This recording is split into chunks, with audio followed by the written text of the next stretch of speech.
Hilda Kruger, la espía nazi que enamoró a México. Hoy vamos a conocer la historia de una hermosa espía alemana que fue enviada a México durante la Segunda Guerra Mundial. Ella lograría relacionarse con altos jerarcas mexicanos. Si no te has suscrito al canal, estás a un solo clic de hacerlo. Publico contenido varias veces por semana. Ahora, a lo que venimos. Hilda Kruger no solo fue actriz, también fue una espía que colaboró con los nazis en México, apoyada nada menos que por Joseph Goebbels, el ministro de Adolf Hitler para la ilustración pública y propaganda. Su objetivo era ayudar a que Alemania tuviera acceso al abundante petróleo mexicano y otros recursos para su plan de invadir la Unión Soviética. Ella era mediocre en actuación, pero sí muy hábil para conquistar a la alta clase de esa época. Cuenta Juan Alberto Cedillo, historiador y autor del libro Vida y obra de una espía nazi en México.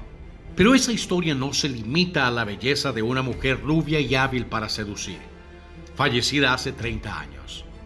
También está vinculada al nacionalismo de un país cuya riqueza en hidrocarburos era boicoteada por Reino Unido y Estados Unidos, y al resentimiento histórico hacia Washington por la invasión de México a mediados del siglo XIX. Nació en 1912 en Colonia, una ciudad del oeste del país, y con algo más de 20 años logró abrirse espacio como actriz.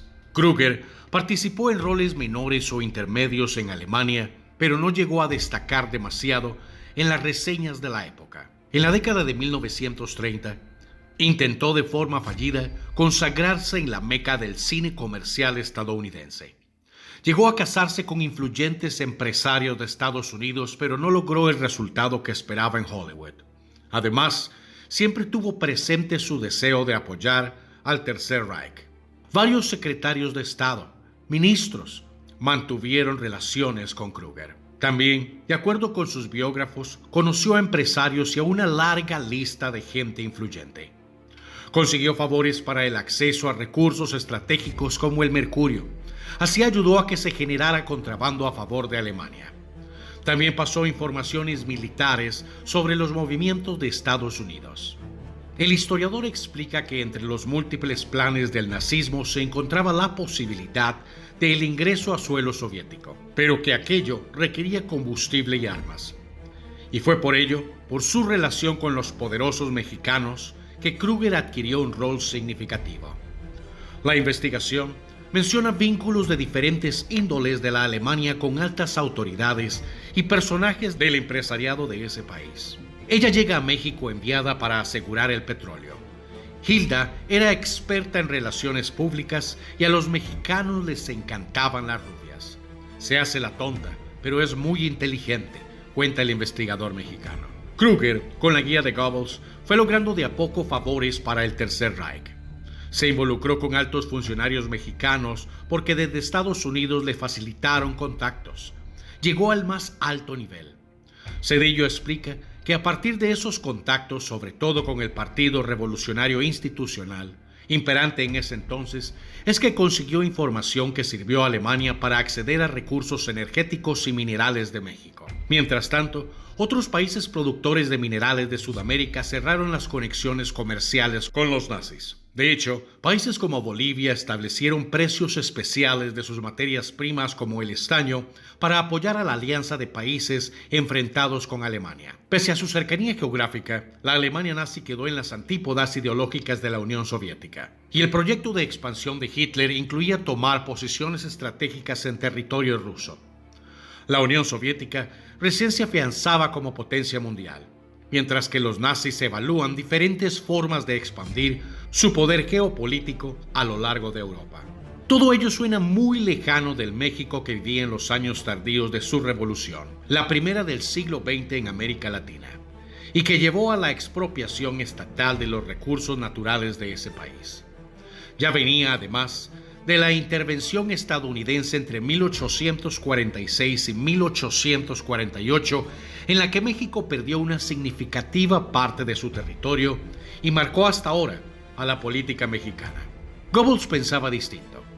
En 1938, México nacionalizó su petróleo. Sin embargo, el problema inmediato fue el boicot estadounidense y británico a su industria. La famosa expropiación del presidente Lázaro Cárdenas puso a México en la contienda geopolítica y en los primeros años de la Segunda Guerra Mundial, eso les fue útil a los nazis.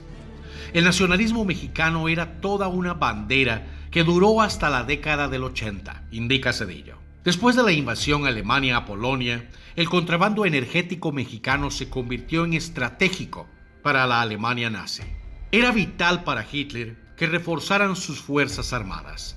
Las invasiones posteriores necesitaban una industria bélica y esta se alimentaba en parte desde México. Además del petróleo, el mercurio y el aluminio no solo se usaban en la generación energética, también sirvieron para la producción de aviones. Después, en 1940, la nación norteamericana se unió a la alianza para derrotar a Hitler como rechazo al ataque de la Armada Imperial Japonesa a Pearl Harbor. Goebbels se suicidó en 1945, escondido en un búnker, después de envenenar a todos sus hijos. Kruger no llegó más lejos en su carrera, y se le recuerda más como una agente política que como actriz. Empezó a sufrir en los 50 porque se conocieron las atrocidades de los nazis. Después de los judíos, sufrió por ser parte de eso. Ella se sintió parte, pese a que no sabía todo lo que pasó de esos crímenes, cuenta Zedillo. Muy lejos de las pantallas, falleció en una población pequeña en el norte de Alemania en 1991, y su paso por suelo mexicano todavía es recordado entre las élites mexicanas. También participaría como actriz en varias películas mexicanas, fue amante de altos jerarcas y llegaría a cumplir con sus objetivos. Esta fue un poco de la historia de Hilda Kruger. Si te gustó el video, ayúdame con un like y compártelo.